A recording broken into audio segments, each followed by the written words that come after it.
په غزني ولایت کې د کلیو بیا رغونې او پراختیا ریاست د ابيبند ولسوالۍ په 7 اتیا کلیو کې د کرنې او اوبو لګولو په برخه کې 8 نوي پروژې ګټې اخیستنې ته وسپارلې. مسؤلین وایي دغه پروژې چې شاوخوا 140 میلیونه افغانۍ لګښت پرې راغلی د سیمې د خلکو لپاره د سړک جوړولو، اوبو لګولو، د څښاک اوبو برابرولو او ټولنیز ملاتړ په برخه کې مهمې اسانتیاوې او ملاتړ رامنځته کړی دی. دلته 8 نوي پروژې تطبیق شوي دي او دغه 8 نوي پروژو کې دغه واړه چک ډیمونه سته پکې شامل دي. په دوی کې د کاریزو پاککاري ولې او په دوی کې پلچکان سته وجود لري او یو اختصاصي پروژه چې هغه دغه د اوبو شبکه هم په ټکل کې دا هم دلته په دغه پروژو کې تطبیق شوله. نو مختلف پروژې دلته الحمدلله تطبیق شولې. تخنیکی مسؤلین وایي د دغو پروژو پلي کېدل به د کلیوالو لپاره د تګ راتګ، کرنې او اوبو لګولو د برابرولو په برخه کې پراخې اسانتیاوې رامنځته کړي. 8 نوي پروژو کې دلته تطبیق شوی ده.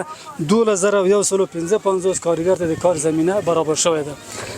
دغه ټولو 8 نوي پروژو لګښت په دغه ولسوالۍ کې 141 میلیونه 922 افغانۍ ته رسیږي. د پروژې دوم برخه د بیوزلو کورنۍ ته کمک ده. البته دا کمک نقدي نه ده، د 10,000 افغانۍ معادل هر یو کورنۍ ته خوراکي توکي ویشل شوي دي او برسیره پر دې 511 هغه کورنۍ چې دغه سرپرستی کونډې ښځې کوي هغوی ته 14 دانې چرګې او 2 دانې چرګان ورته ویشل شوي دي. د ابيبند ولسوالۍ اوسیدونکي بیا وایي دغو پروژو د ورځني ژوند ګڼې ستونزې هوارې کړي او غوښتنه لري چې ورته نورې ډېرې پروژې هم ورته عملي شي. ډېره مننه کوو چې اوبند ته توجه وسوه. په اوبند کې ډېر کارونه داسې د شلکنلۍ دوره کې نیمګړي پاته وو. هغه ډېر کارونه ان شاء الله الرحمن ډېر تر سره سو. د نورو دغه ضرورت و، د بندوم ضرورت ته، د اوبوم ضرورت ته، کاریزونه هم وچ سو. تقریبا 400 کوره، 500 کوره، 600 کوره یو کلی د خو اوبه نه لري.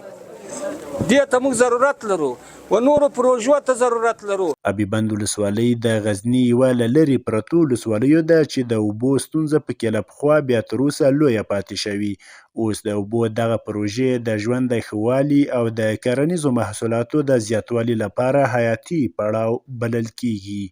محمد عارف لیوال، امید رادیو، غزني.